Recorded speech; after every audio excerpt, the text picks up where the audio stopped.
It's a good book. I enjoyed reading it. But it only complicated my problem. Made it harder than ever to decide whether I should consider a legal career. Mr. Hunter, for 3 years now, you've helped me plan my courses. What do you think I should do? Helping you plan your courses is my job, Bill. But you'll have to think out for yourself the factors affecting your career. Tell me, though, how did the book complicate your problem? Well, I went down to interview Mr. Morley. He's a successful lawyer downtown and head of the Bar Association, you know. He told me all about the opportunities and the work and what he did. And I could just see myself in his place. And so, ladies and gentlemen of the jury, you have seen how my client, the plaintiff, did everything in his power to achieve a friendly settlement of differences with the defendant. I have proved beyond the shadow of a doubt that payment of these claims to my client is the only fair, the only just decision. And then I said to myself, boy, that's the life for me. But then this book. Well, Mr. Hunter, the author doesn't seem to think too highly of law as a profession. Look here. He says things like dull and of heartbreaking study, years of drudgery, so many unhappy, unsuccessful lawyers. Things like that make me wonder whether I'm right in listening to Mr. Morley. That's how the book has complicated my problem. Here I have the advice of 2 different people, and they completely disagree. Well, Bill, you're going to have to decide whose advice you'll take. But how? Have you considered each of them as an authority? No, sir, but... You remember the method you learned in your civics class, don't you? Yes. Why not apply it here? You can sit over there, and when you're through, we'll plan your courses after you've judged your authorities.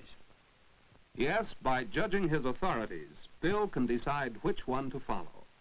And he must judge well, for it's a vital problem, a problem all of us face from day to day. There are conflicts of authority in nearly everything we read and hear.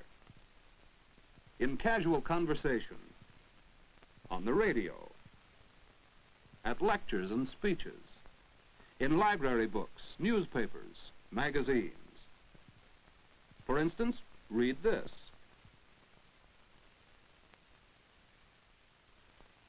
Offhand, how would you rate Bronco Lewis as an authority on breakfast food? Or compare this headline with this. It's plain that these 2 newspapers have different points of view. But which is nearer the truth? How often do you find that various books do not agree? How can you judge the authors in order to know which to believe?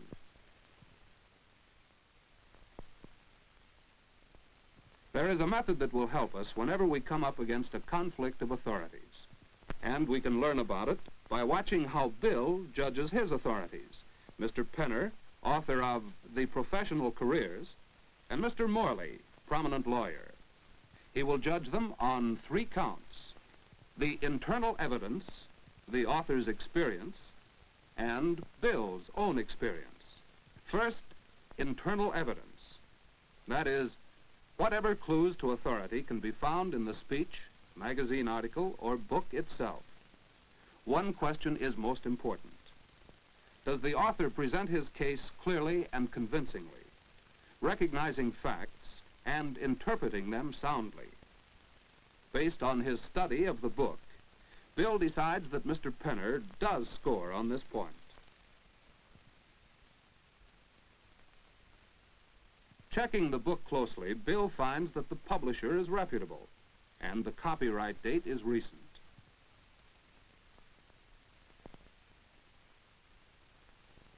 There are footnotes throughout the book and a bibliography as well. These are important as signs that the author has consulted other authorities and appears to be reliable.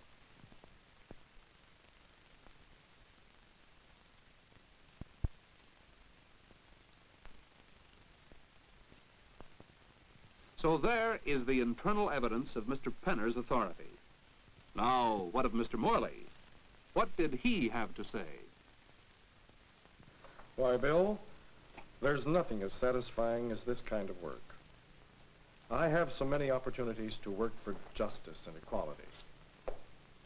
Interpreting the law takes a lot of skill, you know. Of course, it's a long, hard pull to achieve any kind of success as a lawyer. But once you've come through it, you'll look back on it with pride. Yes, Bill, this is wonderful work. Well, the internal evidence shows Mr. Morley also to be clear and convincing. But does the fact that law is satisfying to him mean that it will satisfy Bill? No, what he said had almost nothing to do with Bill. Well, that's a question. And there's no evidence to indicate that Mr. Morley has considered all sides.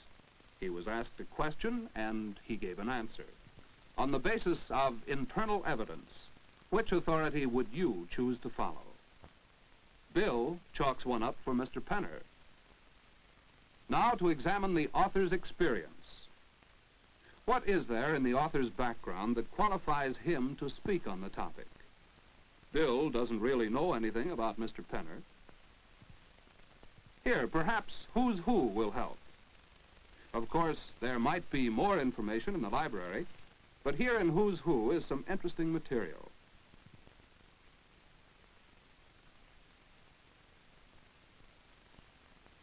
So, Mr. Penner is a PhD and a psychologist. He's a vocational guidance expert and on the staff of the Vocational Guidance Institute. That speaks well for Mr. Penner. And so many people come to see him. He certainly is an authority on vocations, the qualifications needed and opportunities available. But he has never been a lawyer himself. So Bill makes a note that Mr. Penner speaks from observation. What about Mr. Morley's experience? He himself has come through the years of drudgery of which Mr. Penner writes. He is a lawyer, a successful one. And in his position as head of the Bar Association, he meets many other lawyers, both successful and unsuccessful. So let's say that Mr. Morley speaks from observation and from experience. So on the basis of the author's experience, how would you judge the authorities? Bill gives this point to Mr. Morley, and the score stands 1-1. Now, what will Bill's own experience tell him about these authorities? That is, which authority seems more valid to him? Mr. Morley's very enthusiasm may have helped contribute to his success. Does Bill have that enthusiasm to help him overcome obstacles? Or is Bill more like Mr. Penner, cautious in his judgment of himself, careful to analyze what he wants from his work? Mr. Morley is happy and successful in his law work. Yet, as Mr. Penner points out, many lawyers are not successful. In the last analysis, Bill's own experience, his knowledge of the subject and of himself, must guide his judgment, just as your own knowledge and experience must serve as a guide when you judge authorities. Internal evidence, author's experience, own experience. By these three standards, Bill has judged his authorities and come to a decision. And what did Bill decide?